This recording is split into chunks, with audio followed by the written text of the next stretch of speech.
Chiza, if you have joined, you may go ahead and request. We've got Godwin and Agatha.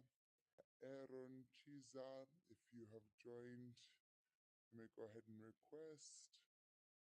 We've got Godwin and Agatha. Aaron Chiza, if you have joined, you may go ahead and request. We've got Godwin and Agatha. Aaron Chiza, if you have joined, you may go ahead and request.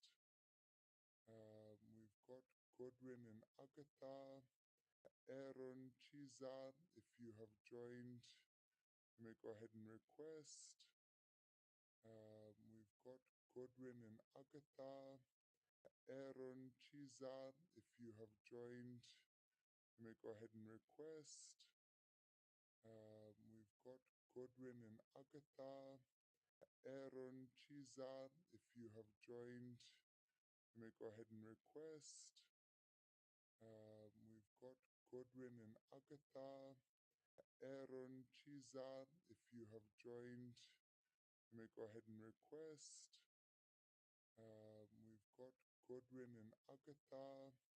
Aaron Chiza, if you have joined, you may go ahead and request. We've got Godwin and Agatha. Aaron Chiza, if you have joined, you may go ahead and request. We've got Godwin and Agatha.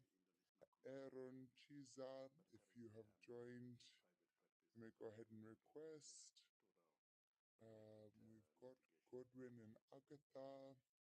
Aaron Chiza, if you have joined, you may go ahead and request. We've got Godwin and Agatha. Aaron Chiza, if you may go ahead and request.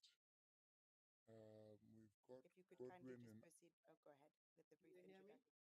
Yes, I can. All right. Thank you so much, comrade. And good to hear from my senior brother Arnold and comrade Agatha as well. It's unfortunate that we are meeting again on such unfortunate circumstances, and we, of course, we are not short of unfortunate circumstances that Museveni and his ilk have put us in over the years. But this basically shows that we will not abandon each other, we will not abandon one another as Africans. And the Pan African solidarity that is needed to confront this sort of banditry, political banditry that we are seeing is going to get even stronger and stronger. So I'm happy to be here. Apologies, supposed to mention my name, Hadi Yakubu, movement coordinator for Africans Rising, and I'm happy to be here to learn how we can ramp up solidarity as the elections, yeah, hours away. Thank you.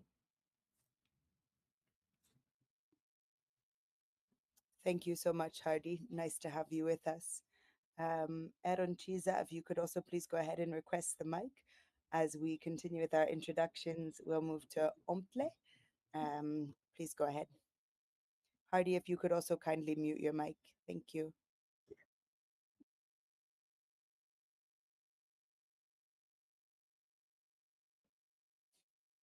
Omple, can you hear me? There you are. Welcome. Yes, I can. Am I okay? Thanks, Monase. Good evening, everyone. My name is Omhlen Chingila, and I am from South Africa, and I'm the project coordinator at the Right to Protest project, where we seek to promote and protect the right to protest and the right to freedom of expression across the continent. And I'm very happy to be here today, to be in solidarity with everyone, and also to just give some encouragement to those who are on the ground in Uganda. Thank you very much, Manase. Thank you, Omple. Thanks for joining us tonight. And Bibi Titi, a comrade from Tanzania. Kindly go ahead and introduce yourself. Thank you so much, Manasseh. Good evening, comrades. This is BBTT, a feminist voice from Tanganyika, and we are in solidarity with our comrades in oppressed countries in the continent and global. And pleased to be here to give experience on what Tanganyika in Tanzania went through in the past few months and see how best we can deal with this situation whereby the few families have occupied the continent in the West term than the colonialists. Thank you. Thank you so much, BBTT. We're grateful to also have a voice of Tanzania as we continue to unite against these very challenging times. We'll move to Aaron Chiza. Please go ahead with a brief introduction. Good evening, listeners, TWIPs, Ugandans, and members of the diaspora. Aaron Chiza is my name. I'm a human rights lawyer, and I am disturbed by the developments in my country, and I look forward to a great discussion. Thank you. Thank you, Aaron. Let me just come back around to you, Godwin Toko, on the Agora. If you can hear me, you could please go ahead with a brief introduction. Hi, Manasseh, can you hear me? Yes, we can. Thank you. Yes, Godwin Toko, of course, on the Agora account. I am a Ugandan, I am a lawyer, I am the deputy team leader at Agora.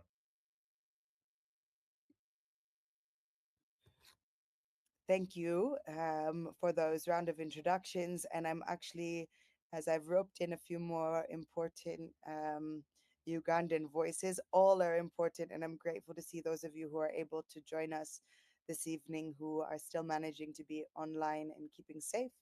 I am going to just come over to Job Kija for a brief introduction as well before we begin our conversation. Welcome, Job.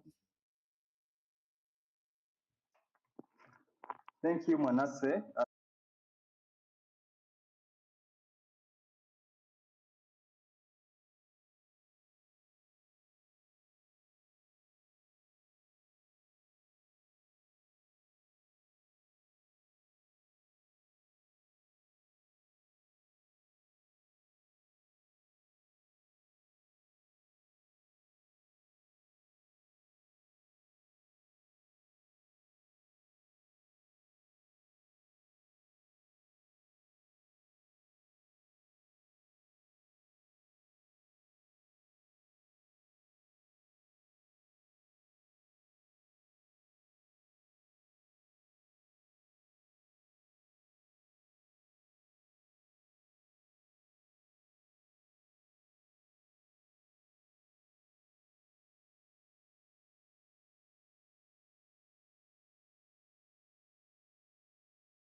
following a lot of bloodshed that had been happening since 1962 when Uganda got independence. So it's a country that has never had a peaceful transfer of power.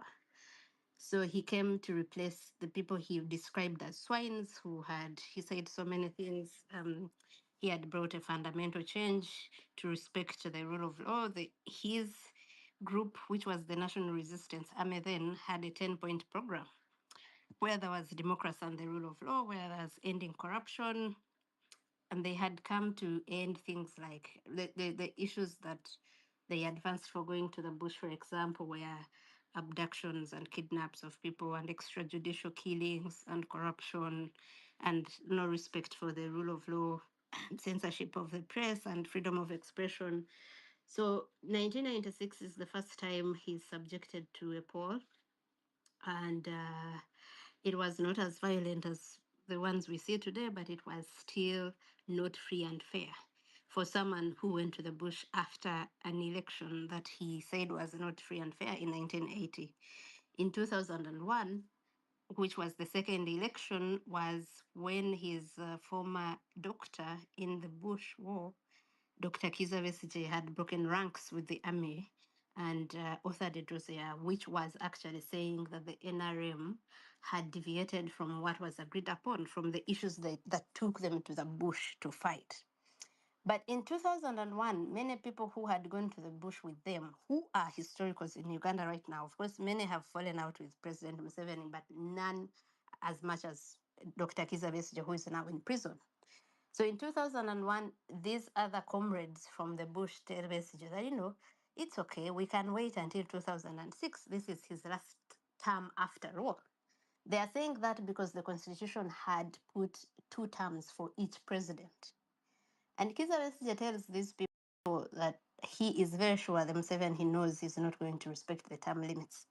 And these other people think that Besigye is just, crazy.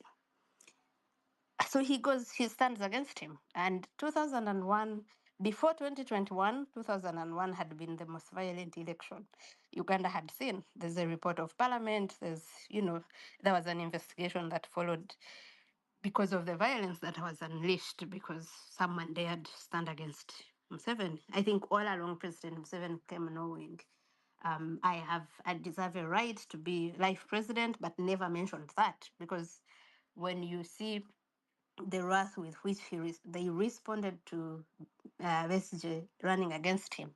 So in 2004, just like Kizza Besigye had told his colleagues, there is a move to remove age limit from the constitution, and I mean term limits, and the term limits are removed. So someone can run for presidency or be president for as long as the people are apparently voting him or her. Okay, him in this case. I don't think there's any woman that system will allow to be president. But so the other people now fall out with President Museveni as well. The people that were also in the Bush War that brought this government in power.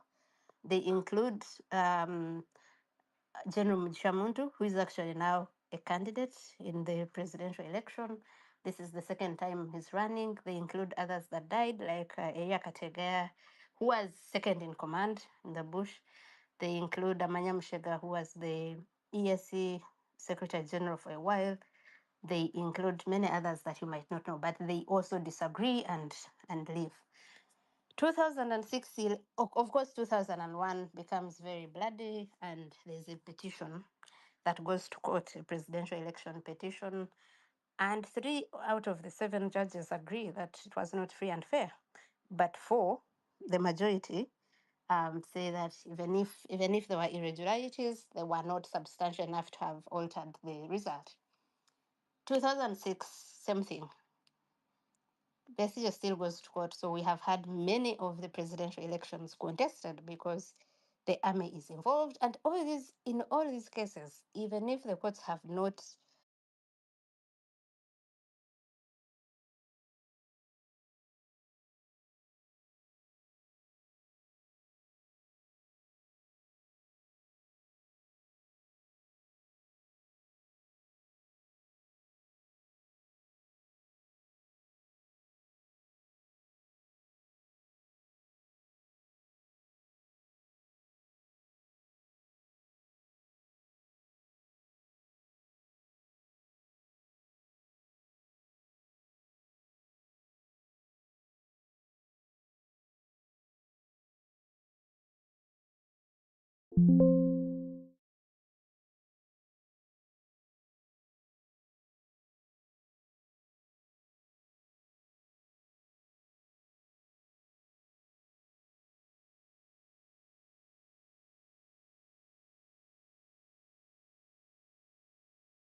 And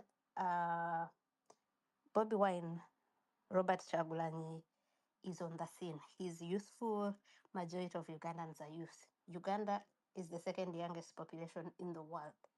So right now, where we have 21.6 million voters, about 15 million are below 40. So people resonate better with Bobby Wine, and he was a musician. He's popular. He has there's all this magnetism around him, and yeah, the violence starts. I think 2021 has been the most violent election, maybe not just in Uganda but across many African countries. He's arrested in November 2020 during the elections, and people protest across Uganda. The army comes in, and people were shot.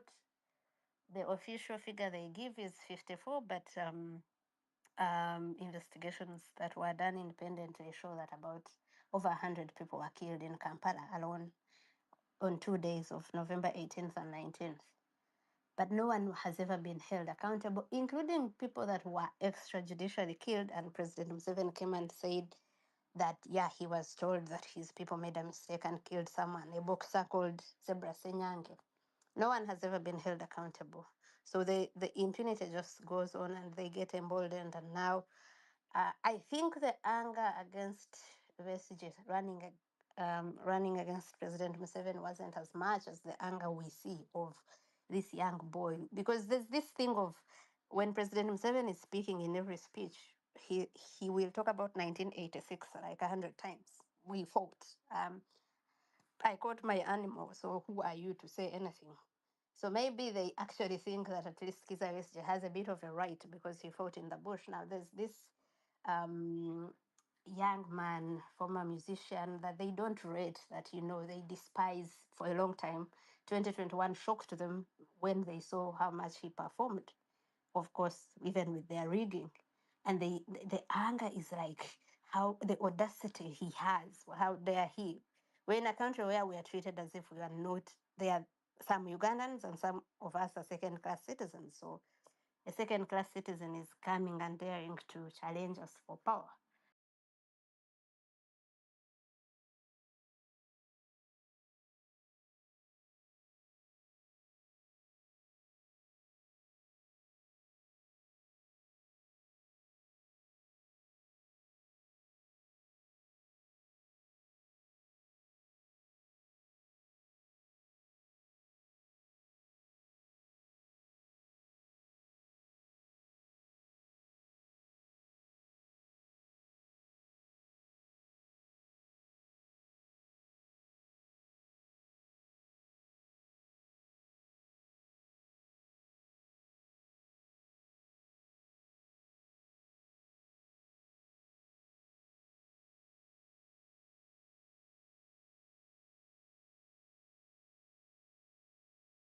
Executed.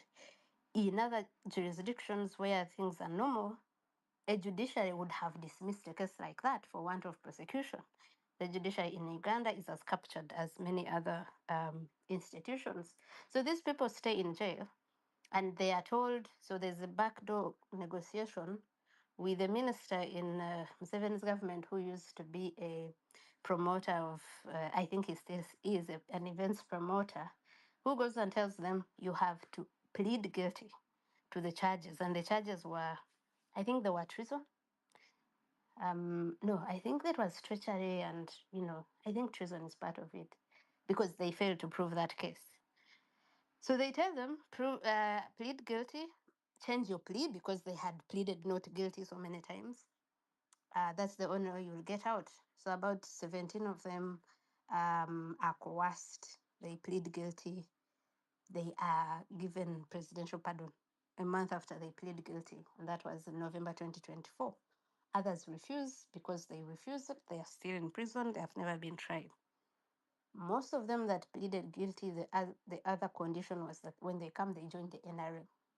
One particular lady who is like the most brave woman we have in Uganda, Olivia Altaya, pleads guilty and gets out, but she tells me when she's telling me her reason for pleading guilty and says, I want to come out and see my children, but for me, there's nothing that will change. I'll go back to my party, which is the NUP, and keep working. She goes back to the NUP. When the presidential campaigns this time started, she was the one holding an umbrella for her presidential candidate, Chagulanyi. And then they violently arrest her again in November. So she's in prison again. So you have people like Kiza Besigye that have been in prison since November 2024, no trial. Um, Many people here, if Honorable Martha Karua was here, maybe as the lead counsel in that case would give more details. But I've followed it to know that there's a judge who openly acts like a messenger of President Museveni in that case and the state, and they have asked him to recuse himself. They have petitioned the Judicial Service Commission, and he has refused. And then you also have about 300 members of the NUP platform that have been arrested during this time now, during this election, between October when the campaign started and now. I think 314 have been arrested, about 70 were given bail. The other 240 are in prison. There's no case. Every time they appear, there's either no judicial officer or no state attorney. But also you have those that have been murdered. Even just yesterday, as they were closing the final rally, someone was killed near Bobi Wine's home. So that brings the people that have been killed by police, by the state during these campaigns to about 8. Yeah. And that's where we are. So we knew that so we are at a stage now where the internet has been shut down. We knew that was coming. This is the second time they're doing that. And the internet is shut down mainly because they know that people will keep airing what they, results from where they are. We'll keep putting them on all those social media platforms. We'll keep documenting these violations. I don't know if I have told you about the abducted, the enforced disappearances now. As of yesterday, when another candidate in the NUP was abducted, they stand at around 5 people that we know. And I will add again that this is in this campaign, because we have people that were disappeared in the last campaign that have never been seen up to now. About 17 people have never been seen. So the people we know now that have been disappeared of recent are 5. But what we know from Bob Njagi and Nicholas Oyo, who were abducted and disappeared for months, is that where they were about 150 people. They mentioned one guy whose daughter, whose family came to us at Agora, called Sam Nsubuga, and no one knew about him because he's not even a politician that people know.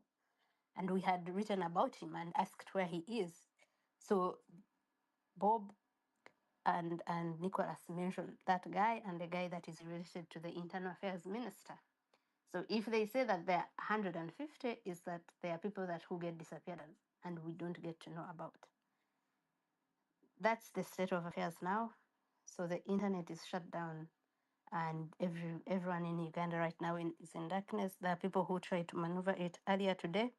I think that was discovered by the state and also blocked. So yeah, I hope that really captures how things are going. Let me stop at that for now. Thank you so much, Agatha, for working through some of the history as to where we got here, where we are now. I'm going to just briefly go over to Toko before moving to you, Aaron. Toko, I want you to help to expand a little bit on the structure of the regime in Uganda today as well. How would you describe it before we go to Aaron to speak more about the judiciary? So you could kindly come in and tell us more about how it's operating when it comes to the family military rule, state capture. You can take it from there, and if there's any key elements of the historic context that you'd like to add in. Hi, I hope you can hear me. Yes, we can. Thank you. Yeah, I think Agatha made a very good description of the situation in Uganda around the election, even the previous ones. That gives a very good historical context. Yes, but like you said, so Uganda, when someone stays in power for that long, I just want you to remember that Museveni has been in power for 40 years. Over the 40 years, he has become the most powerful institution. There's an article that is making rounds recently about Uganda having Ugandans having very palatial homes without factories, people simply who are politically connected. So that's really what we have in Uganda today, that there is a small group of people. You can look at it as a family because there are aspects of a family to it. You can look at it as a group that is nepotistic because sometimes it extends beyond the family. But the best way to look at it is that there's a group of people who you would describe aptly by the word state capture, who have captured the state. They control each and every aspect of the Ugandan state in many ways. So they will control the judiciary, they will control the executive, and most importantly, for Uganda, they will control the means of coercion, which is the army. So you have in Uganda an army that can be very, very good at keeping Ugandans safe. So when the war broke out, for instance, in South Sudan in 2011, the Ugandan army went there and brought back Ugandans. There were photos of Ugandans very, very excited, very, very happy. Ugandan traders who are trapped in South Sudan getting rescued by the Ugandan army, which ordinarily is what an army should do. There are testimonies from Somalia of Somalis getting very, very good treatment from the Ugandan army. The Ugandan army is shedding blood to fight Al Shabaab. And there are stories like that. I have a personal story as someone who grew up in northern Uganda, where there was an insurgency. There were earlier days, and of course, the army has since changed its outlook. But in the earlier days, there was times when there were rebel attacks along the highway that we used to go to my place in West Nile. And I have very vivid stories as a young boy in primary school, maybe about 7, 8 years at that time, where the army would basically form a convoy and guard our convoys of buses so that we go to the other side. But also, the army can be a thorn on the side of Ugandans. It can abduct people. It can cause extrajudicial killings, as there's a case of Bob Wine's driver, for those who remember the Arua fracas in 2017. Yasin Kauma. To this day, no one has ever been charged. Or even in the last election, where there was so many people who were killed, the official figure puts it at 53. That is the official figure. And if the official figure puts it at 53, I have also talked to people who have said that the figure could have gone as high as 150. So that army also is captured by a small group of people. It is commanded, of course, the commander-in-chief in any democratic society, and Uganda is not a democracy, but I just give that for the context, is the president. But under the president, then in Uganda's case, there is a chief of defense forces, who just happens to be the president's son. The president's brother happens also be a senior presidential advisor on security affairs, and he also just so happens, to be the last surviving historical who holds the highest rank in the army. Now, because you have had one president for this long, most institutions of the state have crumbled, and there's come this group of people. I don't want to make it just about a family. Sometimes it exceeds that, as I will explain briefly. The parliament is now led by a speaker who literally holds a public rally and kneels down to thank the president for making her the speaker. He says that no one appreciates me, but you do. In fact, there's a video of us saying that, for me, I've told the president that if you want me to jump, I'll just ask you how far I should jump. That is the speaker.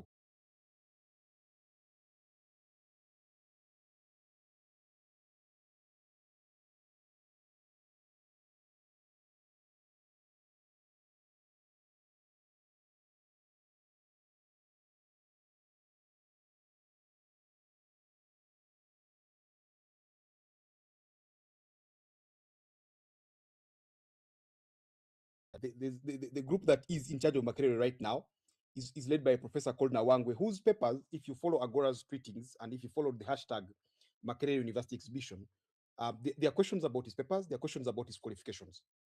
But such people are now commonplace in Uganda. I just mentioned this to show you an example, whether it's the National Referral Hospital, you'll find that there are people who are controlling these institutions who at the end of the day pay allegiance and loyalty to one person. In such a system, everything else fails and nothing else works. And because nothing else works and everything else has failed, the president will always have his way. It always be explained away by security. You see presidential privileges. The former the former IGG, Inspector General of Government, before she joined the government, she had a when she was in the opposition, she said that the biggest problem Uganda had, which I agree with that one, is that the presidency in Uganda is more like a monarch. It's too powerful. And she was saying this about 10 years ago. By that time, the president didn't even have the power he has right now. Those days, occasionally, you would read court cases that would go against the president. Of course, he would rant. But now, systemically, we've seen that more and more people who are placed in very, very powerful positions in the judiciary are people with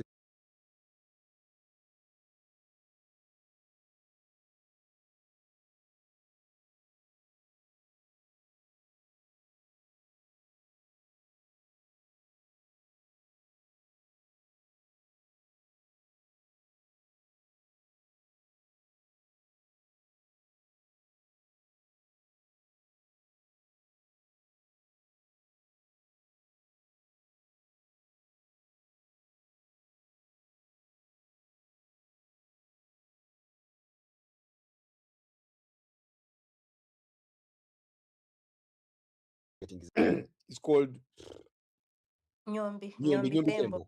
Nyombi Thembo is one of the people who voted for removal of presidential term limits in 2005. And there was a scandal to that.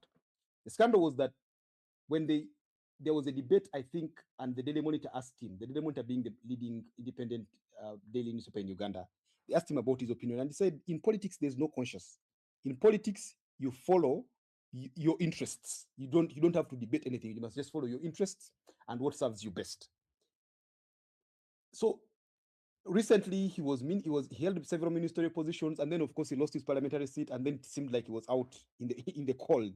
But Museveni, for all the criticism that you can have against him, there's one thing he has done very, very well, and that is rewarding loyalty. And it could be loyalty of your father so many years ago, like their claims about the person currently running Uganda Airlines being the daughter of someone who served the presidency. So it doesn't matter if she has the qualifications, which of course some people say she doesn't have. But yeah, he's rewarding loyalty. So the same for Nyombi Thembo. Nyombi Thembo is a loyal, we call them cadres in Uganda, a loyal cadre to the NRM, to the presidency. And because of that, he's now in charge of UCC. So when a man like that who said that there's no need for conscience, there's no need for thinking through things, you must just do what you must do for your personal interest, is told you must run the Uganda Communications Commission, he is easily going to turn off the internet. And if you follow his Twitter handle, you could look through his Twitter handle, not the official account of the EDO, but his Twitter handle, which of course is his Twitter handle. And if you see the statements he made there, in any other country they will be very, very scandalous because he has said so many things about Bobby Wine in the lead up to the elections. Now, does that man preside over a level playground? No, he doesn't. So yeah, I'll stop there, but I hope that roughly, because I cannot paint this picture enough. I cannot overemphasize this point, but that is the point that Uganda now is controlled by a small group of people who run almost each and every institution. And where they don't run institutions, for instance, talk about Uganda is called the border economy. I was talking to a gentleman who does work around the transport sector in Kampala, trying to prevent accidents, and he was telling me that between 2017 and 2025, the number of borders in Uganda more than doubled. If you look at other cities, even across the region, whether it's Dar es Salaam, whether it's Nairobi, whether it's Mombasa, whether it's Arusha, find that the number of borders there won't be the number of borders in Kampala. Now, these borders have become so powerful, and the state controls them. You find that now there are groups of borders formed that are led by people who then pay allegiance to the state. So it all connects back to the state. The same for the slums. In every other society, people are never proud of their ghettos. They're never proud of the slums. There is a famous Jamaican saying that ghetto means get out. The idea of being in a ghetto means that you should leave the ghetto and move on to better. But in Uganda, the ghettos are now taken over as a political mobilization vehicle for the ruling party and controlled again by people who are very, very powerful in the police, in the army, because then it becomes a mobilization vehicle. So even where they are not, they really create a structure that then pays allegiance back to that ruling class of people. I hope I can stop there for now. And I hope I haven't confused you. My idea was to paint a rough picture, and I hope that came out at least a bit. Thank you. Thank you very much, Toko, for those contributions. Certainly very important. I'm going to come to you, Aaron, before moving to Job. Aaron, as a renowned human rights lawyer, a previous prisoner of conscience, a poet, always on the front line, please explain to us the state and effectiveness of the judiciary and rule of law in Uganda when it comes to advocacy initiatives for human rights defense. Um, what hope do we have for legal protection and advocacy for the current political prisoners, known and unknown, those who have been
and they get a modicum of justice, you would still have trouble with getting groundbreaking, a very impactful strategic litigation wins at a presidential election petition or hugely significant constitutional petitions.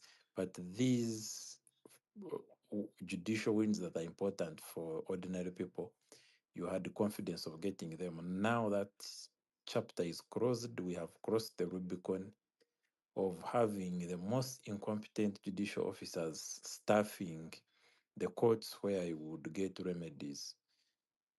So the recruitment and promotion of judges is so skewed towards favoring the incumbent that we get the worst and the most incompetent being promoted or recruited, while the good judges are stagnate and are passed over for any promotion or recruitment. This has had the consequence that, and it's unprecedented for us to spend this long in detention, yet it's only the first time he's accused of crimes such as this one. So multiple bail applications are denied on the most flimsy grounds, including and especially that he's high profile. This should be a ground for grant of bail, but in Uganda, it has become one of the reasons for detaining political detainees. Of course, all these are excuses. The real reason is their opposition, and the real reason is that the powers above direct judiciary. So the judiciary is no longer independent. Not only does it have weaklings, but it is also it's pandering to the whims of the military dictatorship. So you don't have an independent judiciary. In that judiciary, which is not independent, the promotions are shrouded in darkness. There is no public participation, and the wrong guys are deployed or promoted. There is very little hope for us, even as lawyers, in the direction of the judiciary. But we have to keep testing it. We have to go there because that's the judiciary we have. It is taxpayer funded and they have an obligation to dispense justice. We partly derive inspiration from the Moi era judiciary and the apartheid judiciary. Lawyers didn't stop lawyering simply because the odds were stacked against them and their clients. You have to file sometimes even for purposes of documentation and memorization. You have to file knowing that it's part of the broader strategy for anchoring advocacy and public pressure, not so much that you're going to get the direct judicial wins you're looking for. And also sometimes that you may be pleasantly surprised, or the orders, if they are going to change, like maybe after the elections, if the orders from above say that you release them, then if you have filed applications, they will give the judiciary a chance to use that cover to release people. If it were a working judiciary, by now someone would have gone to court to challenge the internet shutdown.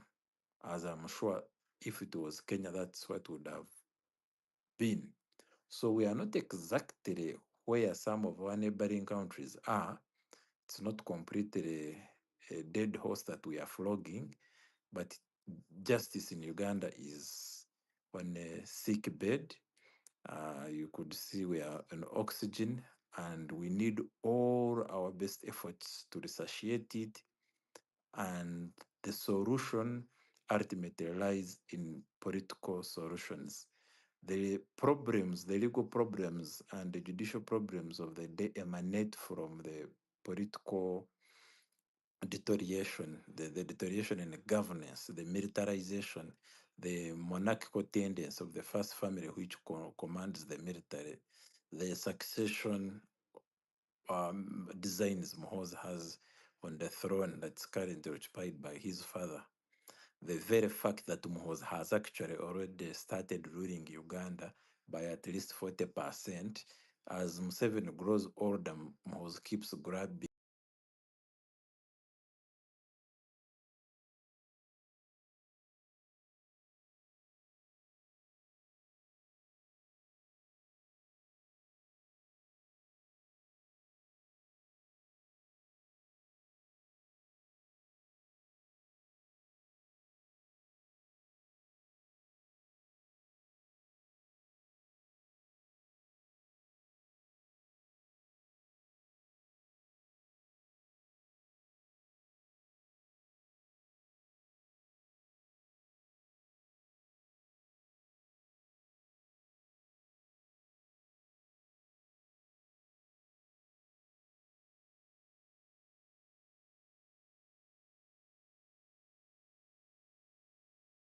sweeping within its work our human rights, our dignity, and so on and so forth. While Museveni is on the ballot, the real contest is between Ugandans and Muhoozi, ultimately, because he has already started destroying our country through his more raw and more outrageous and more direct methods of bad leadership and dictatorship. It is that bad. So there are many question marks about the judiciary, but they cannot be self-corrected. The judiciary cannot be an answer to the problems of the day, even the legal problems. It is incapacitated.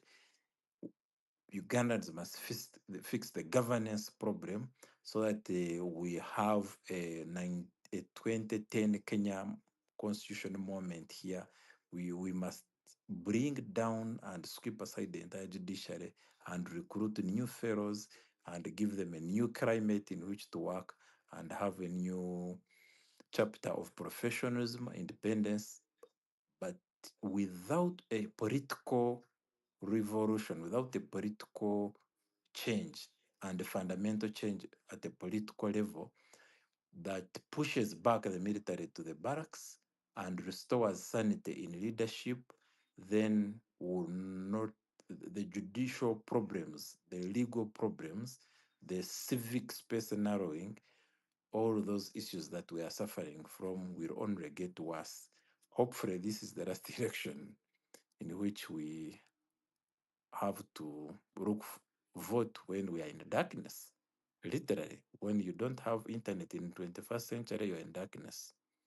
I could ramble on, but I think I've given you the essence of what I needed to answer. But if I have not, of course, I can be prompted. Thank you. Thank you so much, Aaron, for that powerful input as well. I'm going to move to you, Job. And Arnold Sunga, I see your mic has dropped, so you could also kindly go ahead and request it so that as we begin to move to our Pan African speakers, you'll be ready and on standby. Job, Uganda is going into a quote unquote general election. As we begin to look at the current electoral environment, if you could just briefly walk us through what it's been like for civil society, human rights defenders, activists working in engaging in civic work from the last election to date, um, as well as with the important role that civil society plays in oversight, accountability, advocacy, dissemination of information, crisis response at times like this.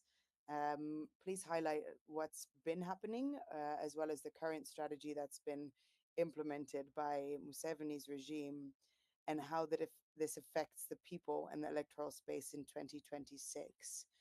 You could also talk a little bit about the lack of credibility, I can't even put it in quotes, and the role of the Electoral Commission at this time.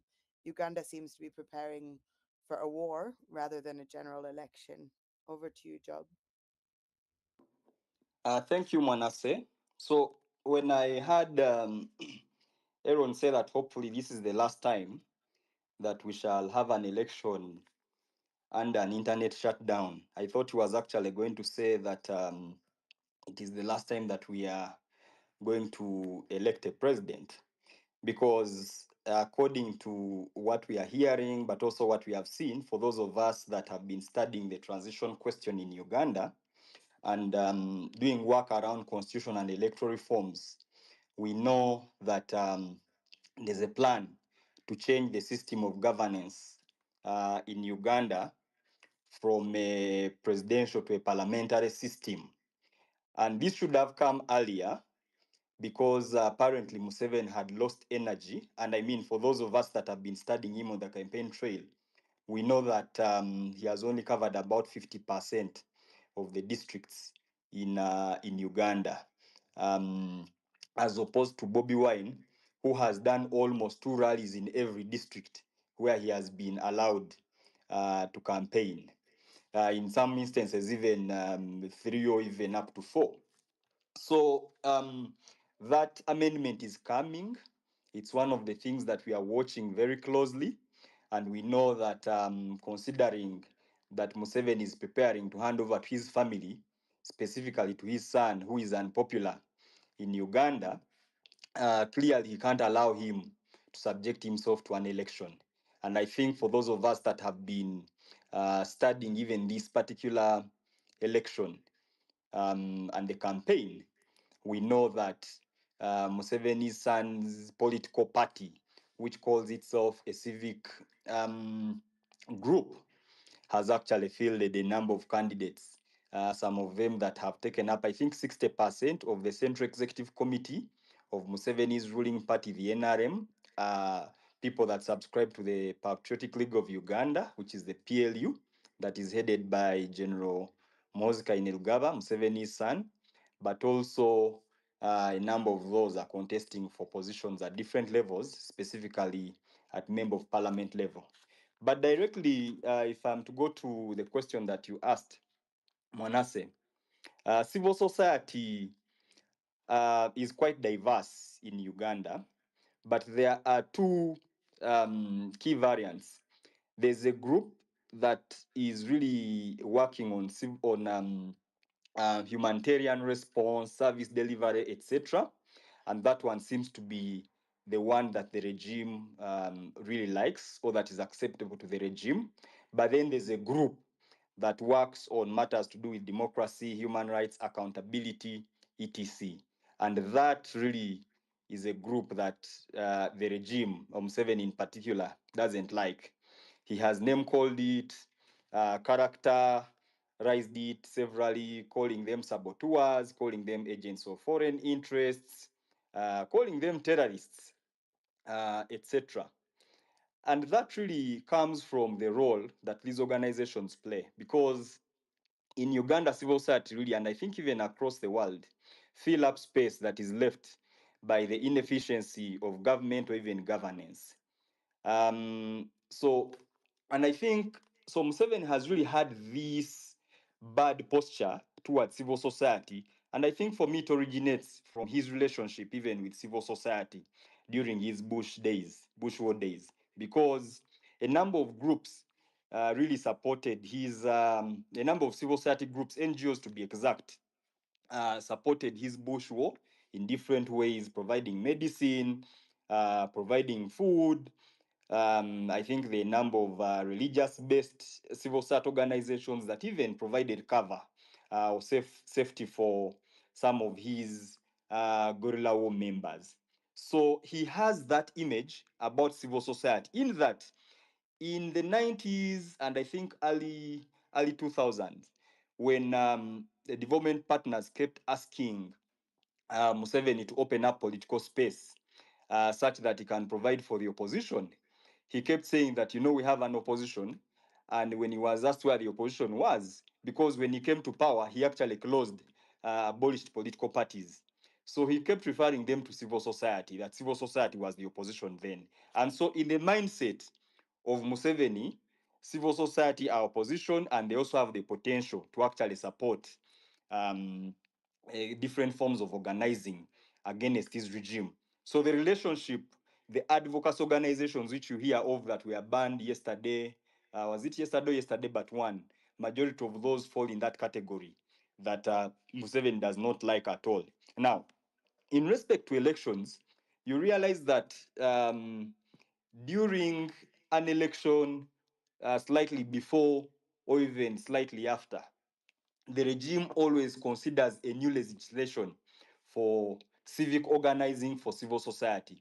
The NGO law specifically has been amended. I think now we are going to the fourth time since Museveni came into power, but also there are a number of other laws that have been passed in election cycles. I think the Public Order Management Act was passed around 2010, 2011, or around that period. It was either just before or just after. I think it was just after the 2011 elections. There's a law, an NGO law of 2016. Museveni actually, I'm told, he called for it and signed it on the campaign trail. He was, I think, somewhere in West Nile, and he was asking about the sabotage that was going on in respect to his mobilization. And someone told him it is these NGOs that actually are fueling this animosity that you're seeing around. And he asked, how can he deal with that? Can that be dealt with? And they told him, there's an NGO law which was passed by parliament, but you have not yet signed it. So he ordered for it to be brought to him at a campaign rally in the middle of his campaigns, and he signed it. So that really shows you that he has used legislation as one of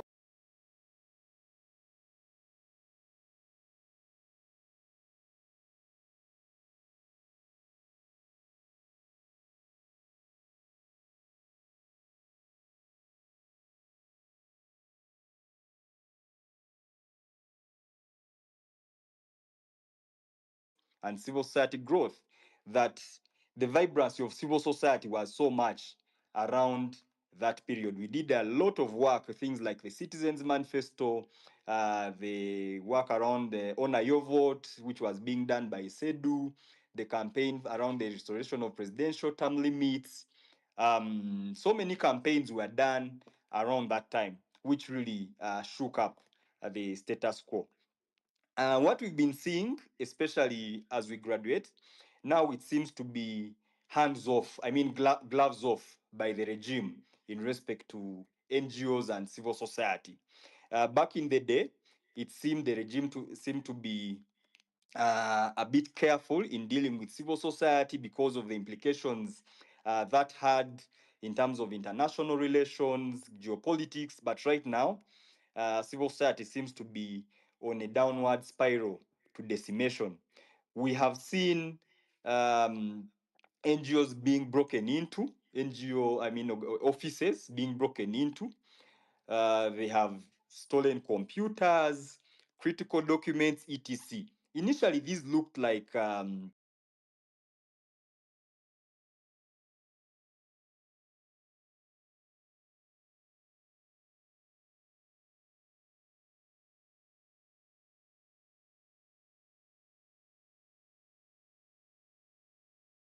as I think this started mainly around 2017, is especially when we were doing the campaign to push back against the removal of the last safeguard to a peaceful transition in Uganda, which was the presidential age limit. We had NGOs raided, ActionAid, Great Lakes Institute for Strategic Studies, where I was working, and a couple of others were raided. At that time, they didn't really arrest NGO leaders, but they were sieged, I think, for some time. For about some of them, I think, at least for about 3 to 4 days. ActionAid for about 2 days, etc. Their bank accounts were frozen, etc. And then gradually, what we have seen now, especially around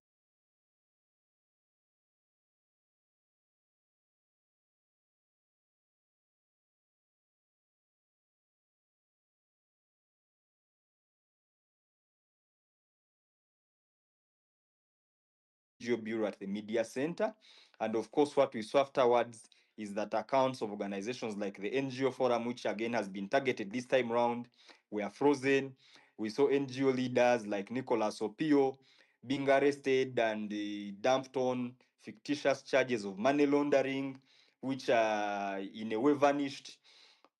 And then all the organizations, majority of the organizations that participated in the formation of the National Election Watch of Uganda were followed up later, and their permits were revoked and suspended, including my organization, much as we had not registered with the NGO Bureau.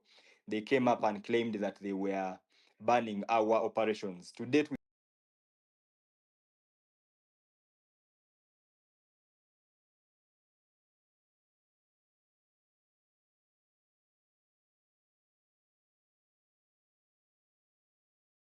about, and now we are in the court of appeal. NGOs that were accredited to observe the last elections, some of them, their accreditation was revoked.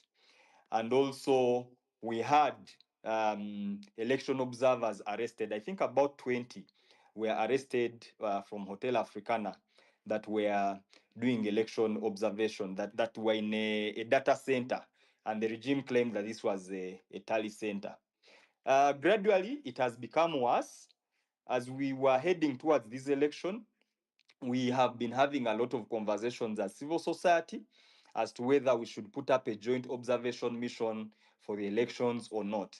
And I think the consensus, because of the fear that had been created by the onslaught by the regime in the last elections, many organizations opted that maybe entities should do their own observation and then proceed to have some sort of platform where we can be sharing in terms of lessons, but also sharing with each other whatever we get along the campaign trail. So that was really to try and play safe.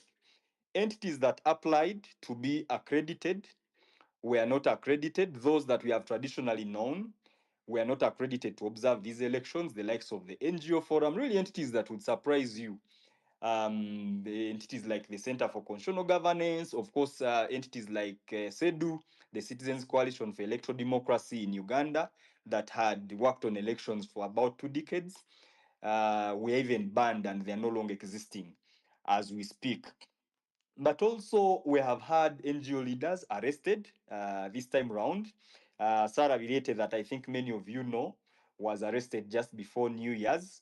Interestingly, when they arrested her that evening, the spokesperson of the police addressed the press and told them that Sarah Vireta has been arrested. She will be arraigned in court in due course. We are still conducting investigations, and we shall find a charge to charge her with. So there was no charge, but she was kept for Job, for I'm 4 days. kindly ask you to wind up within the next 1 minute, please. Great input, just so that we can continue with the rest of the speakers as well. So, in the final minute, you may conclude. Okay, so the final point that I want to make is that on the whole, we are seeing a downward spiral for organizations and actors that are working on defense for democracy. And then civil society, I mean, has played safe for quite some time. So it needs to choose whether it is going to continue to play safe or it will accept to be decimated. I think um, even when we decide to play safe, clearly it is clear that the regime will come for us. So if you look at the organizations that have actually been targeted and closed down this time round, I don't see them actually getting back their permits within the next 2 to 3 years, because I think in the programming of the mental programming of the regime, they would rather be without civil society. And so organizations that are working on defense for democracy, human rights accountability may actually cease to exist as we proceed into the next 5 years of the political transition in Uganda. Thank you. Thank you so much, Job. I'm just going to add a little bit of context before I hand over to Kato Tumusime, who will be sharing a little bit on the legal perspective from as one of the lawyers representing some of the NUP members. But I think one thing that's really important for the listeners to also be aware of right now is a lot of the malpractices that's happening within the Electoral Commission in Uganda. So at the moment, the voter register was really late in being released, which compromised the ability to do any proper audit. We're seeing deceased people, we're seeing duplications of particularly NRM supporters who have multiple voting cards. We're seeing the disappearance of legitimate voters, um, and we're among other challenges. So there's also been a lot of nominations and denominations, whereas the Electoral Commission is basically now become a voter and has been denominating candidates months after they've been investing a lot in their campaigns without cause. So we have over 20 NUP candidates who have been fraudulently denominated.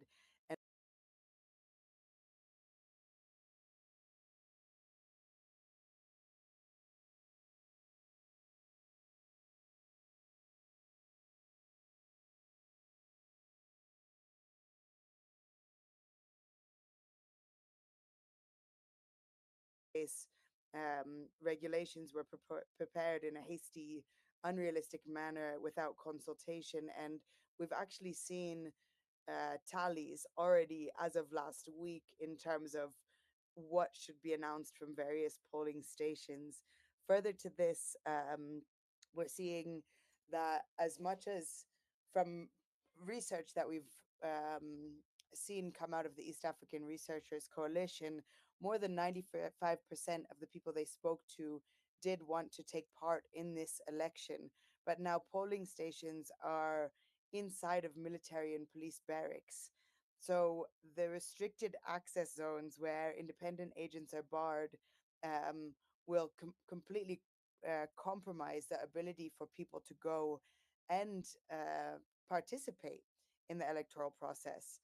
Um, Further to this, we're seeing a huge military deployment throughout the rural areas, in the CBD.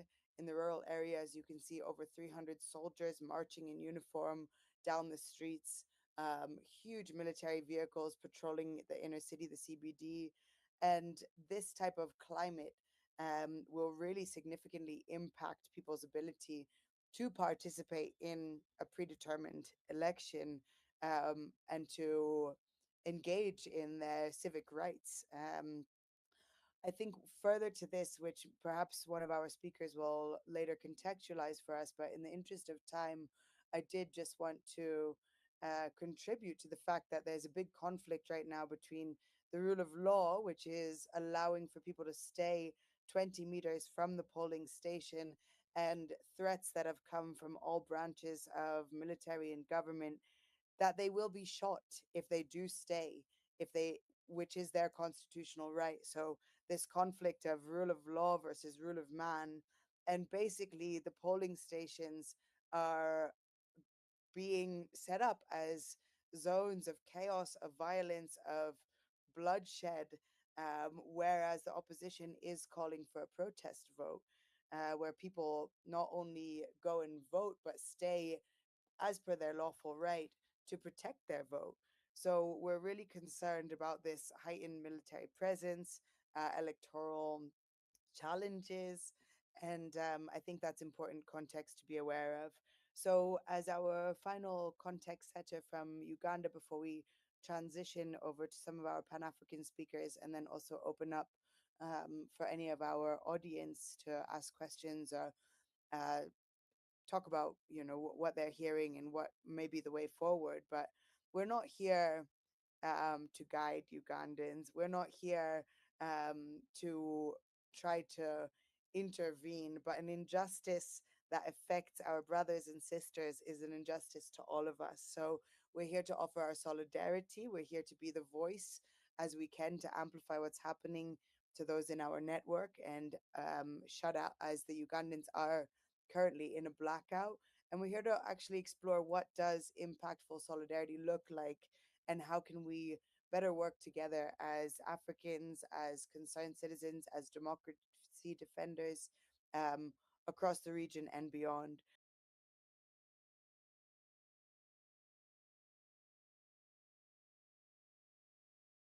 Onto the current situation with those who are being detained. From what I understand, we have more than 700 who have been either disappeared or detained from the opposition party, either members or also fans, supporters over the past month. So, welcome, Kato.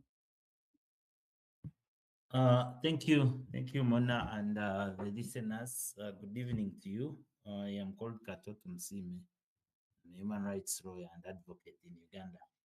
I happen to represent the National Unity Platform as one of its lawyers, but started on a point of the arrests that have been made in the past 3 months since the campaign started.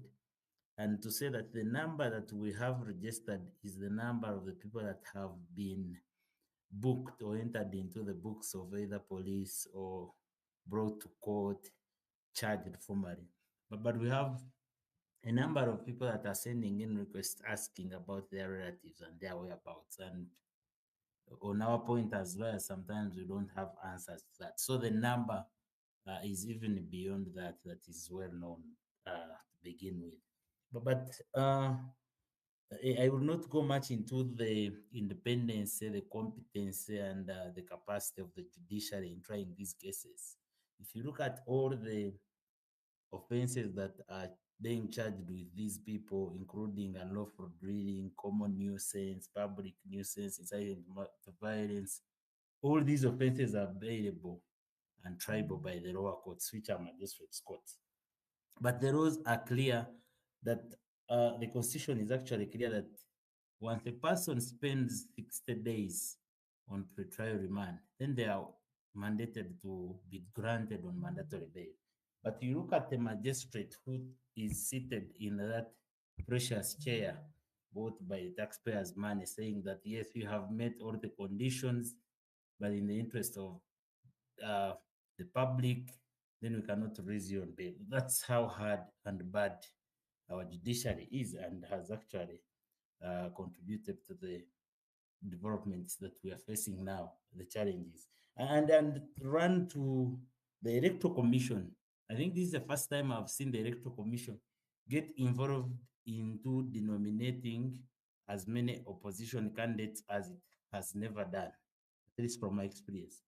That the issues they are zeroing on are issues that would have been sorted and resolved in the pre-nomination dates or even at the date of nomination. But you wait 2 months later, that's when you call and denominate a person, which is not in their power to denominate, because you cannot nominate instead of coming as the witness at the hearing of such a petition, and then you want to denominate. That's illegal, and I find it very, very challenging, to the extent that yesterday there was a hearing of a petition in the Kawempe House member of parliament contestant, and the ruling was supposed to come today. I haven't checked or I haven't seen it. I don't know what is the result of that ruling, but you can imagine that somebody spent 3 months doing campaigns and wasting money as it has been monetized, and then you want to denominate them at the final day. That's a very, very big challenge. And to talk about how these elections are shoddy and how it is a plan to fulfill the norm of voting after 5 years, is that I saw a video of the chairperson of Electoral Commission, who happens to be a judge, that must be respected, saying that among the transported boxes that contain the voting materials, some of the seals were broken because of the bad roads and the potholes that are on Ugandan roads. And it was very funny. And he was on national TV saying that. So all these talk about the credibility of this election that we are going into. But I'm glad that many of you colleagues and others who are not on this space have come up to also add their voices on calling upon the government of Uganda and all other organizations and institutions to come and take a look and find out what's happening with the Ugandan election. Thank you, Kato. As we transition into our last few speakers, I would also like to invite anyone who's here within the audience to go ahead and request the mic if there's any specific questions you have, comments you'd like to make. We'd be happy to also hear from you so that we can also ensure that we have an interactive space, although it has been extremely informative so far. So please go ahead and request the mic if you'd also like to contribute, make a comment, ask a question at this point. Arnold, I'd like to come to you next. So as you've heard and understand the context as to which Uganda is looking for change, and when we open up and talk about the transition question, what can we learn from our past, from a Pan African perspective, from a historic perspective? What options are there from where you sit and from the context we've been given when it comes to transition of political power in Uganda? Welcome, Arnold. Thank you, Manasseh, and thank you to the colleagues from Uganda. We have given us a very sobering context, but which is not surprising given the fact that there doesn't seem to be any wiggle room for a democratic transition of power during President Museveni's reign in power, despite the fact that from the very beginning he had also told us in Africa that one of the problems that we have about Africa's leadership is the inability of leaders to manage succession and not to overstay in power. And when you listen to this context, you ask yourself whether, in fact, there is an election in Uganda or not. And when you look at that, can you hear me? I can hear Yes, I some can. music. Sorry, I know that KHRC is having some interference on their side. Please go ahead. Okay, thank you. So when you ask whether there's an election in Uganda, you also are forced, especially coming from Southern Africa, to look at the trends around the typology of elections that Africa has been holding. So we just come from Tanzania, where again the elections were deemed not to have sufficient credibility to be deemed to be proper elections, in that they were a ritual that was really meant to um, um, result in preservation and consolidation of power, rather than to give the people of Tanzania an opportunity to hold leaders to account and to also deploy leaders into public office, so that those who are governing are doing so with the consent of the electorate, which is a very critical feature of the reason why Africa went uh, into the struggle against colonial domination by especially the white minority rule that resulted in the formation of the Organization of African Unity and the African Union itself. But what we seem to be seeing is that there seems to have been a stillbirth in terms of the democratization of Africa, and that elections, for some reason, are no longer delivering to a strengthening of democracy. There is what Dr. Matlosa from Lesotho calls the fallacy of electoralism, where those who are in power try to hoodwink and mislead the people of Africa that holding elections equates to exercising democracy, and therefore electioneering amounts to democracy.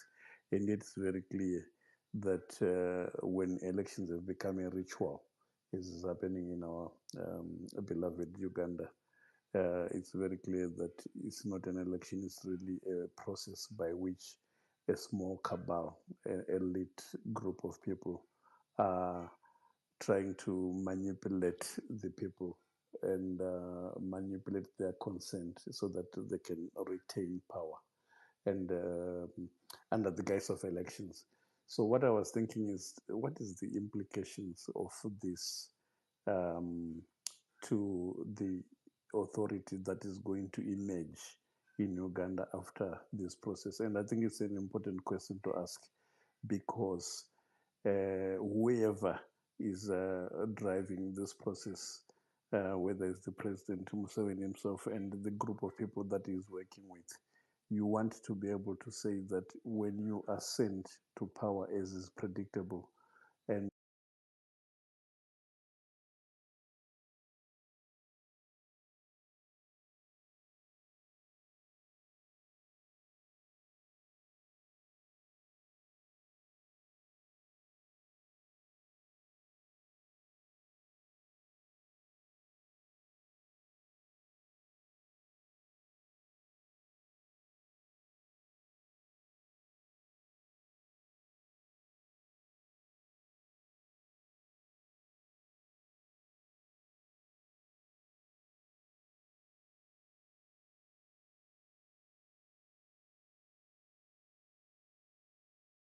face a significant crisis of legitimacy, because they've manufactured consent, they've coerced people to get into power, and in the process made a fallacy of the electoral process. And I worry about that because Uganda is not the only country that has done it. We've just come from Tanzania, where we saw, large scale irregularities to a point that you can say the elections there have produced illegitimate outcomes. And I know that there's a case which is before the East Africa Court of Justice. And the African Union itself, through the AU Constitutive Act, as well as the African Charter on Democracy, Election and Governance, they have proscribed the concept of unconstitutional change of government, to say even when you say you've been elected, if the election has been such that it's a manipulation of the people's will and therefore not a reflection of the people's consent to get to power, what you've done there is actually termed as an unconstitutional change of government, and and it's deemed to be illegal and potentially prosecutable under the African instruments. It's only that we don't have sufficient institutional strength or political will at the level of the Africa's leadership to be able to then call such leaders to order. But then at the reality check, there's been a number of countries where people go from elections into conditions that then result into prolonged political instability, into military coups, into a situation where there's disinvestment, people finding that you have become a political risk as a country and therefore not a safe destination for investments. These arise as a result of the collapse of democratic legitimacy, the normalization of repression and violence, the collapse of the judicial institution, and its co-optation and degradation to be unable to offer effective remedies. It gives economic harm to the people. It creates humanitarian and social consequences that are very grave and totally unnecessary. So Tanzania, Uganda, Mozambique, that phenomenon is clearly establishing itself. And I think as Africans, we need to say, what can we do to make sure that our elections are meaningful or even reflect on whether the process of choice of leaders through the current process of elections is actually the best thing that is available to us. Otherwise, if leaders are closing options for peaceful transfer of power, what option do we have as Africans? Let me end there, Manas. Thank you. Thank you so much, Arnold.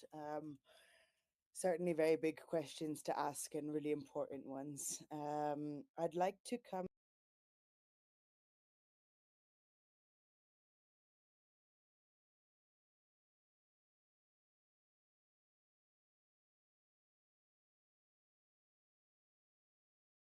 to unite movements, individuals, countries across the continent.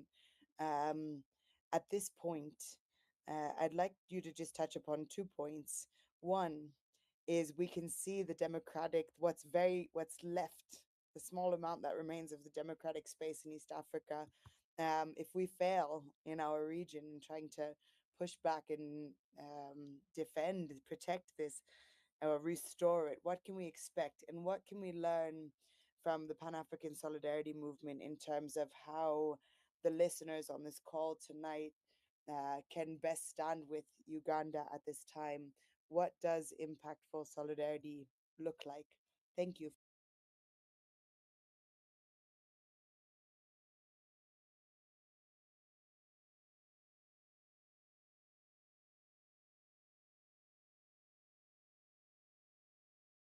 Ken.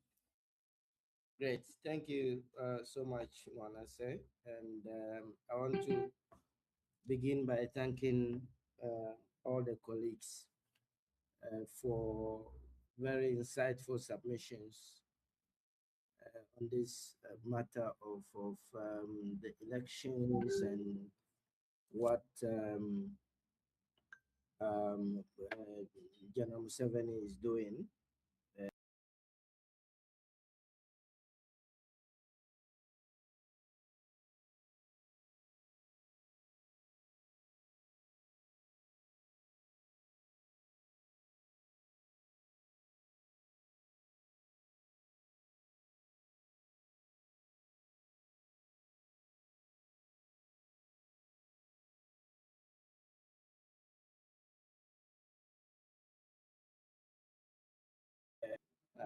At this point, um, a month ago, in Guinea-Bissau, and then basically cooked a trumped up coup d'etat to get friends of the regime. The elections were held, I think, 29th of November. Results have still not been announced, and there was some trumped up, coup d'etat. We have been at the same point in Cameroon with Paul Biya, doing what he does best to remain in power. Elections are coming up again in Kenya next year.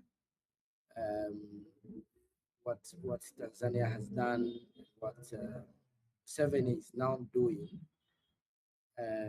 Of course, you know that, or we all know that these people talk to one another and they copy the templates from each other. So basically, Ruto is going to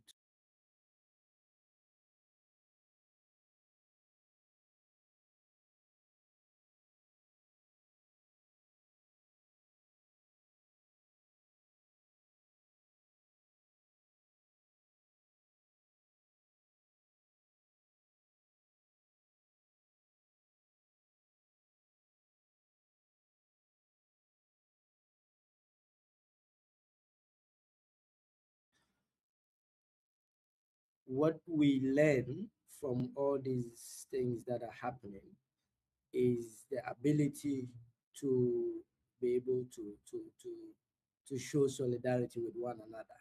Because when you look at the power of the people, I think in his mobilization and organizing, it becomes the only powerful safeguard against the kind of things that we're seeing. And it's not just about elections. I think in some cases, some of these issues get heightened during elections, but they happen um, on a daily basis. From where I said we get these issues almost on a daily basis, with people being arrested just for posting something on Twitter or Facebook, or saying something on TikTok and things like that. So generally, the ability to sort of express oneself is something that appears to threaten these regimes very much.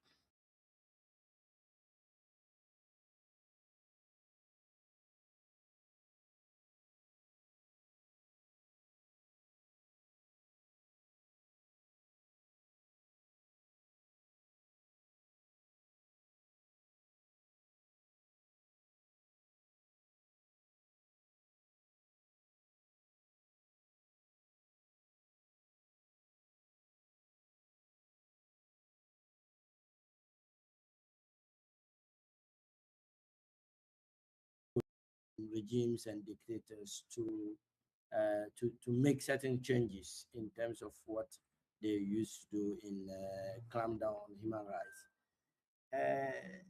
These days, I'm not sure if that option is really any more viable because um, the hypocrisy in the international justice system itself, Europeans, arresting people for posting pro-Palestine messages online, arresting people for protesting against genocide.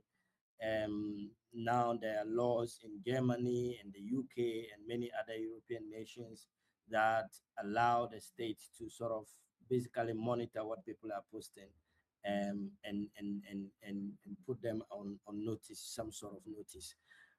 America is even worse, people being literally being arrested, kidnapped is the right word, on the streets and taken to ICE custody.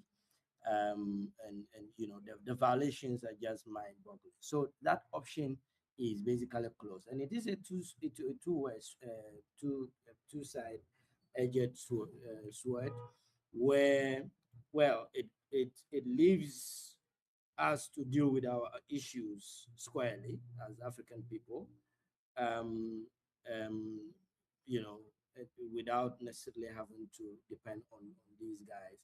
However, um, it also shows that these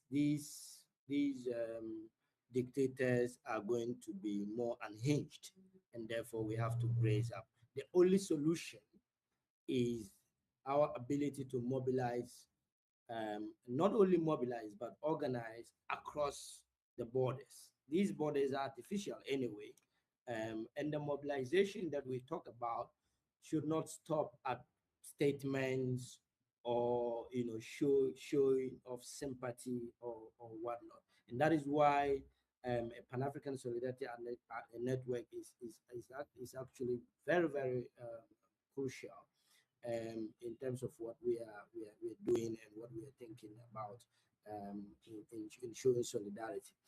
We have to be able to organize on ground, so that we are able to show solidarity not just by sympathy, but by showing up to literally cripple the regimes from outside of their borders. And we have to prepare ourselves also in terms of information gathering, and early forms of preventative solidarity, in the sense that, um, for example, if Museveni is planning to shut down the internet, even though they said they were not going to do that, what sort of things can we do, those of us who are outside of the country, in order to make sure that we prevail upon Museveni, not to do that? I don't necessarily have all the answers, but if you look at the kind of things that we are facing, the only real possibility of making sure that we safeguard our rights is, to meet power with power. And I hear the concerns about democracy and rule of law and judiciary and whatnot. All of those good things are good. But to be honest with you, none of these people cares. None of them gives a hoot about the judiciary or rule of law. You know, and I'm learning that we might have spent a lot of time in the space, in the human rights space, I mean, um, um, appealing to the conscience, or trying to get the conscience of people who really have no conscience, and they only the only thing that they understand is power, and therefore how we are able to organize power, in order to meet power with power, is what really the question ought to be. For example, power in terms Hardy, of I'm just where. going to ask you to wind up in the. Sorry, if you could just kindly conclude. You're making some incredible points, but Yes. in the interest of time, thank you so much. Yes, I'll conclude in a few seconds. So, what I'm saying is that the power of a regime comes from a number of areas: finances, um, information, certain, maybe key people who are holding the thing in place. These people do not care about democracy. They do not care about human rights. They do not. They, they do not care about human life even. you know Otherwise, why would they order their soldiers to shoot people? So the only thing that they will understand is power. Now the question is, how do we mobilize the power? And the only way that we can mobilize the power that will be significant enough to deter any of these people from killing our people anywhere in Africa is by Pan-African mobilization. And we ought to keep trying to make it work, until we get it right. Thank you. Thank you so much, Hardy. May we continue as we are, and thanks for those powerful insights. As I would like Manasseh, if to, you as give me just 1 second, I want to say that, for those of our people who are managing to stay online in Uganda, feel free to share information with us so that we can amplify. In our solidarity, we pledge to be your eyes, with your voices. Museveni wants to silence you, but he cannot, so long as we are all alive and we are all Africans. Please share information, whatever information that comes, pictures, videos, voices. We will make sure the world hears whatever is happening, and we will mobilize and continue to do so.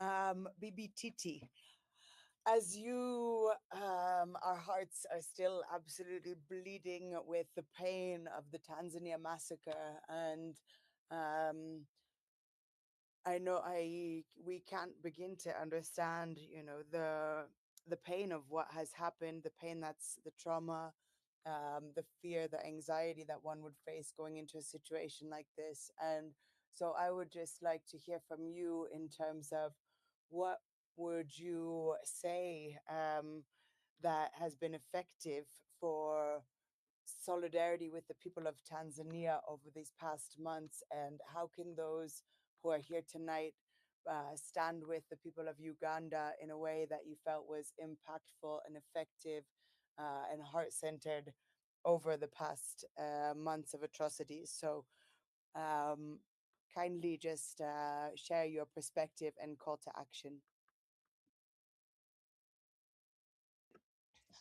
Thank you so much, Manasseh, and thank you, colleagues and comrades who have spoken before me. And I think what has worked in Tanganyika, and particularly, I need to put this context that the massacre happened in one part of the country, which is the mainland, which is called Tanganyika, and less was reported in Zanzibar. So that's why we are speaking about Tanganyika as the most affected place of the massacre which happened in October, November in Tanzania. What really worked for us was the solidarity from our brothers and sisters from the continent who started or continued to provide the information in English. And many of us might notice that what was happening in Tanzania was less noticed because we mostly use Kiswahili. And in that understanding, the government understanding that when people are speaking in Kiswahili, it's very difficult for our non-Kiswahili speakers to understand. So the day that our neighbors, brothers and sisters and comrades started to narrate Tanzanian stories in English, that is when the world started to understand. This is lesson number one, that we need to use all the languages we know, to communicate the violences and the abuse of power which are happening in our country. So we should not take for granted that people know. So we should say and say and say it again. in different platforms, in different languages, in different contexts, in different presentations, so that the world can understand. And we should, in that, this is number two, we must sustain our voices. It is difficult, it is exhausting, but we must sustain our voices. We must continue to speak out. We must put a schedule on where we will reiterate and we will be able to tell the world this happened and this is happening. For this case, this is happening in Uganda. The other thing which worked very well is the diaspora. We have to acknowledge the role of our diaspora, whether they're in the continent, diaspora in the continent or beyond the continent. They played a vital role to keep the movement going, to report, because once the internet was shut down, it was the diaspora who kept on crying for the rest of the people, who kept on releasing information, the little the information was, but it was diaspora. But also, we need to understand that our countries are fighting our diaspora, and that is very interesting. So, it is important for our people to also protect our diaspora, because that is our army. As we are listening about the Ugandan army, we need also to label our diaspora as a diaspora army, which are fighting for our own countries and our people. And also, they are using their resources to make sure that the world understand what is happening to us. The other thing which we learned from Tanzania is that these people are killers. They will continue to kill and kill and kill. There was a time, maybe if I would remember, it was on the 30th or 30, yeah, I think it was around 30th of October. And there was a time we had a discussion and we were wondering, we were in a total confusion after we have seen the massacre, whether we should tell people, please go back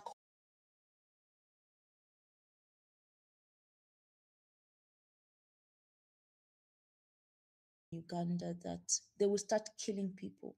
They will murder in thousands and they will keep on murdering them.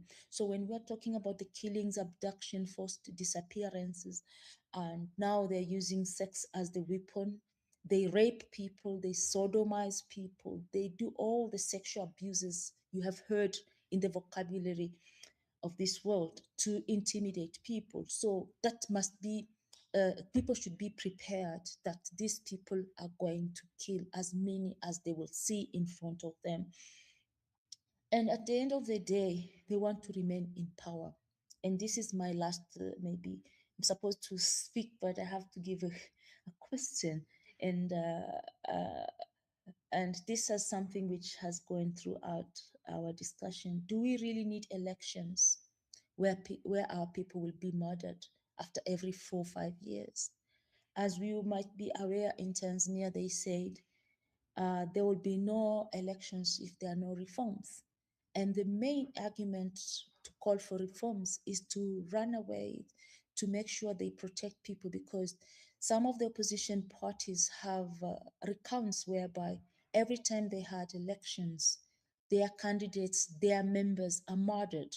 And they said, I think that is enough. If we have to go to election where our people are being murdered, it doesn't worth it. So my question is to our comrades in the Jumuiya and in Africa in general, do we need elections which our people will be killed in thousands in every 4 or 5 years? What are the alternative paths to governance to our countries? What should we put in place as a reflection for what is happening? I know for sure for the images and the pictures we have seen from Uganda today and yesterday night in the rigging, because that is exactly what happened in Tanzania. So these dictators are using the same scripts. So we as citizens, pro-democracy, what is an alternative way of governing our countries? That should be a discussion so that it won't happen in Kenya in the coming year. Thank you, Manasseh and colleagues and comrades. Thank you so much.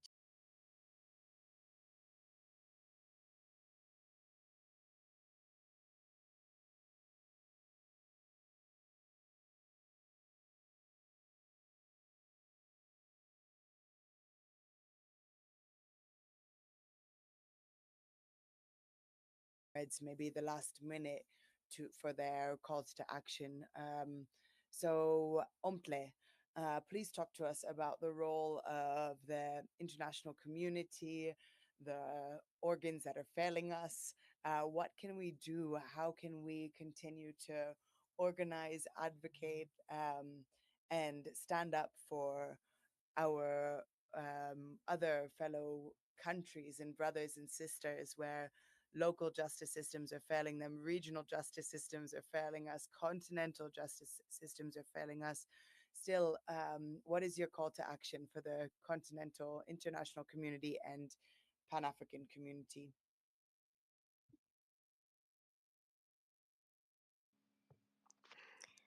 Thank you very much, Manasseh, but thank you also to the previous speakers who've really given us, quite a great context of what's happening on the ground. But just to also agree with the previous speakers from other Pan-African regions who've just spoken on solidarity.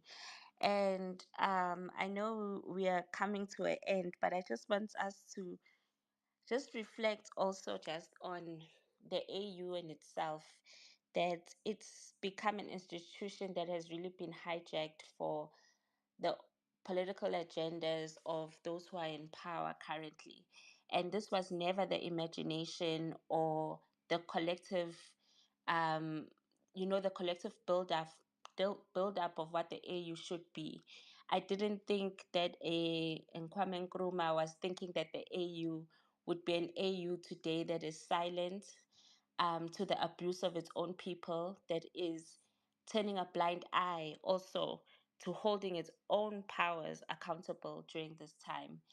And the hijacking of the AU has really been so detrimental to the African continent. It's left us very vulnerable as as African people, not only just to dictators within our own borders, but to those also who are wishing to further exploit our continent and its people as well. And this then is not just a problem of Uganda or a problem of Tanzania or a problem of Kenya. This becomes a problem of Africa. And we must be concerned with the Pan African agenda again. We must be concerned with it in a very urgent manner, not only just in East Africa, but across the continent. So I think for me, what I really want then to highlight is that this just goes beyond gaining back our civil liberties again, but it's gaining back the backbone of political participation in Africa. It's very important for us, yes, to safeguard the rule of law, to safeguard our institutions, that bring change and bring autonomy to our people. But it's very important for us to safeguard our narrative. 2020, 2025. African liberation movements had a conference here in Johannesburg in South Africa, where the conference was titled Protecting Our Gains. And when you think about that title and when you look at the reality on the ground, what are these gains that they are talking about? Are these the gains of arbitrary arrest of political prisoners, the gains again of human rights defenders constantly having been displaced, and electoral processes actually becoming so illegitimate in just its whole entirety? And for me, it made me wonder that as they are mobilizing, what are we doing cross continentally as people, not just civil society organizations, those of us who get the opportunity to meet and to convene with each other, but on the ground, what is actually happening? And I really want us to go back as a people of this continent, to go back into mobilizing for each other, beyond just our own realities and our own struggles. And this is very important because we need to show solidarity amongst ourselves as Africans first, before we can call on the international community to do something. And I'm not saying that the two cannot exist at the same time, but showing solidarity to each other, region to region, and let mechanism not just be a slogan anymore, but let it be practical. Let it be practical in the sense that we do not shut up about the issues that are happening in Uganda, in Tanzania, in Swaziland, in Zimbabwe. We need to talk about these issues that are happening everywhere. Just a few weeks ago, there were protests happening in Togo, but international solidarity was there. But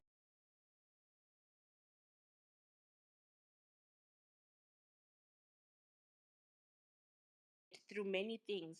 And dictators really thrive on the division.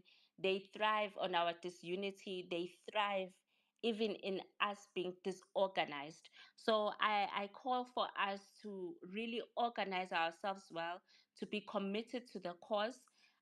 It's not only just the cause that is relying on us, but it's literally people on the ground.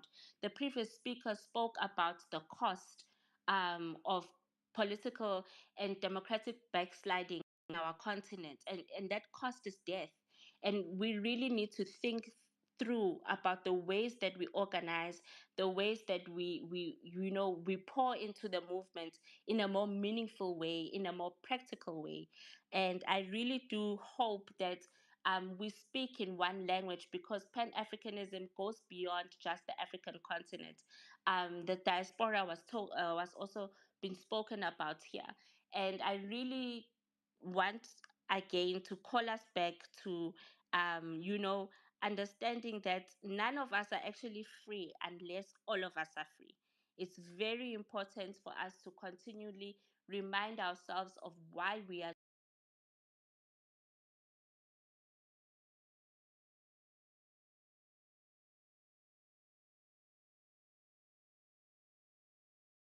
continue documenting, to continue writing. It may not bring change immediately tomorrow, but down in the long run, there's a lot of things that this particular movement and this particular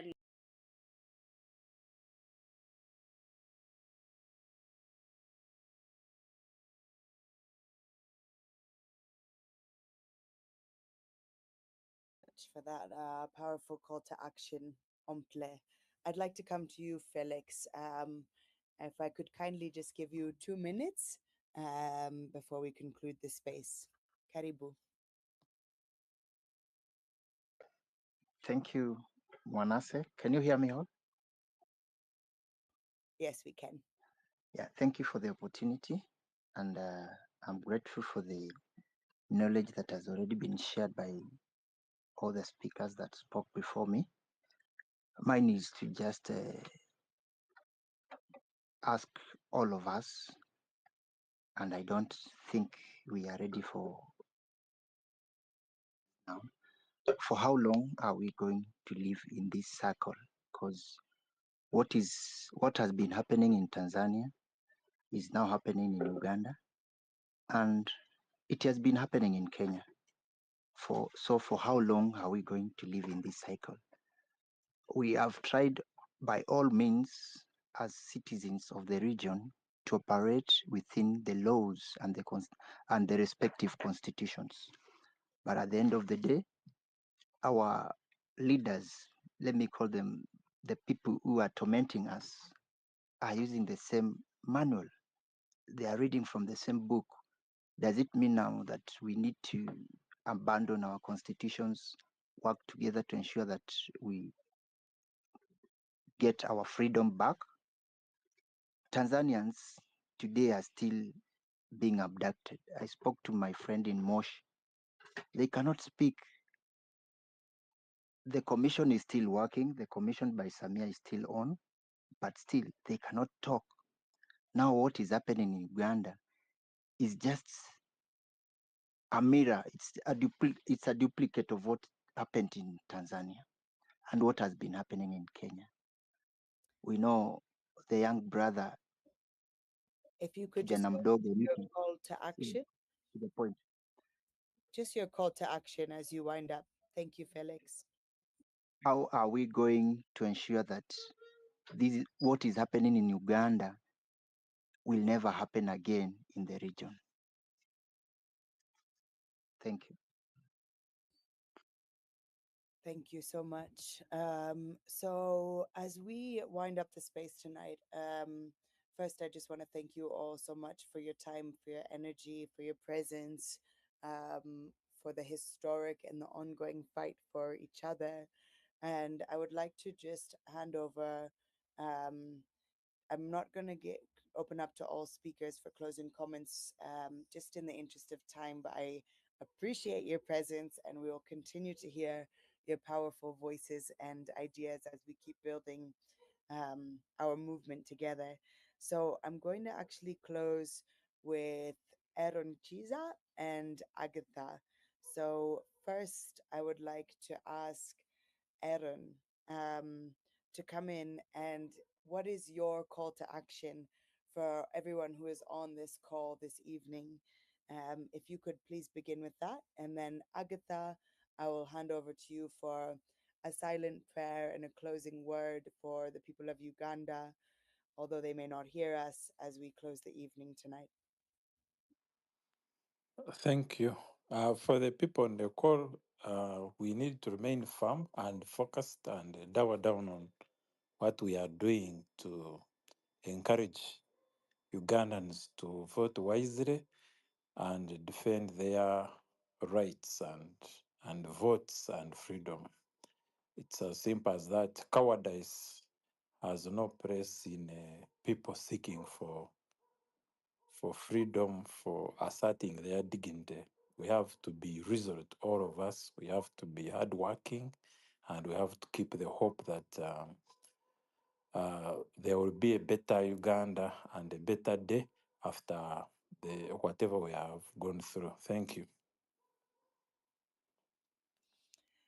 Thank you so much. And we're getting a prompt also from the audience. I see you've not requested.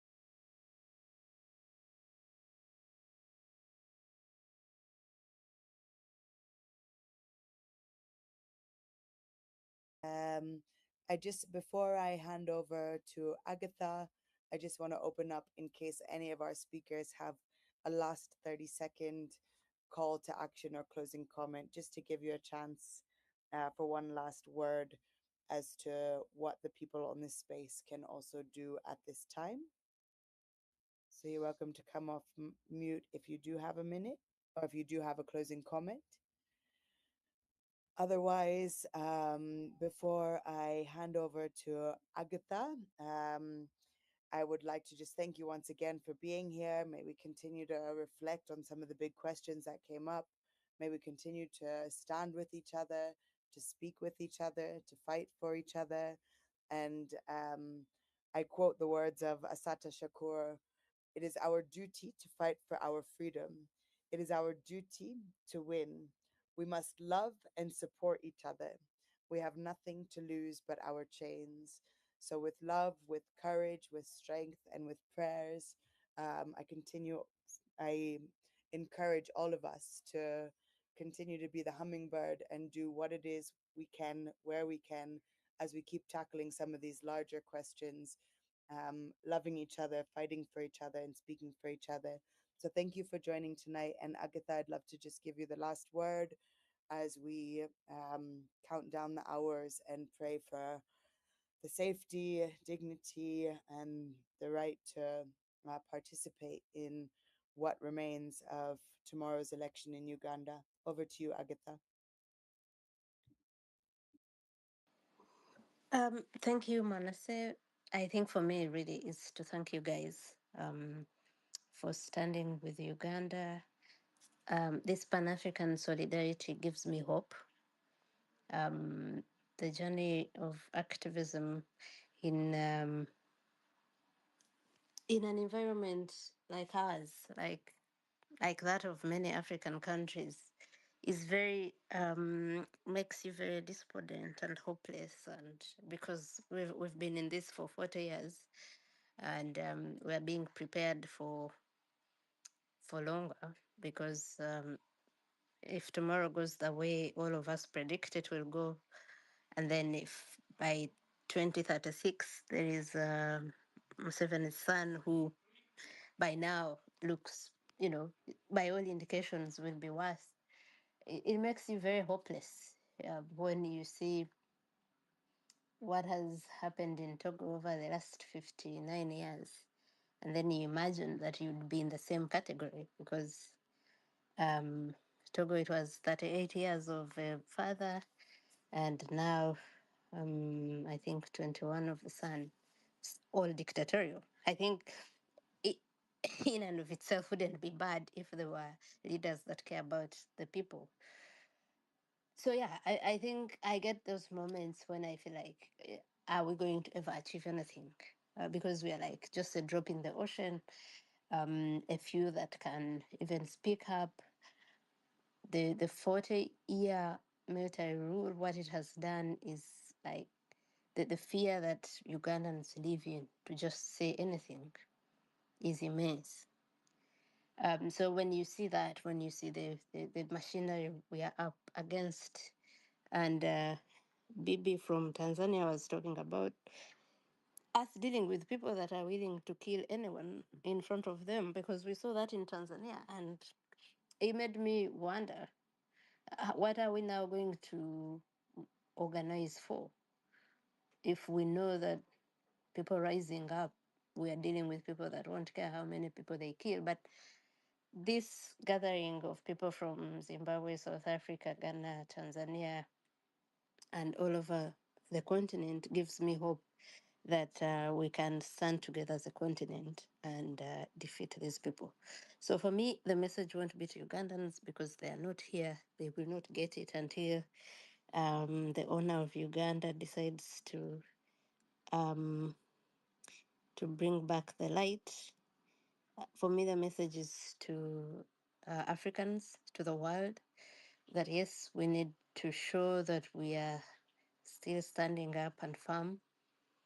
And I think it was Hadi who talked about amplifying. For me, I really, really would love that I'm willing to share information in these groups that I get from Uganda so that it is amplified, so that they don't achieve what they wanted of abducting people in darkness and or killing them, or being violent or rigging. I will be sharing so that we get you guys to help amplify this, expose the criminality that is happening. Thank you very much, everyone. I think for me that's all, unless there was a question that I needed to respond to. But as a way of concluding, it's just to say that we are very grateful and it's a debt that we will repay.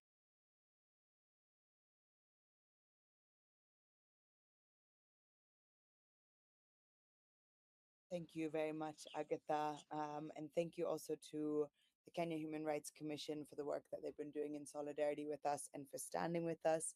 And I'd also like to just give Ernest, our co-host of the night, a chance to make a closing remark. Thank you. Thank you, Manas. Thank you, Manasseh. Hi, can you hear me? Hi, can you hear me? Yes, I can hear you. Echo though. I'm not sure if you're on two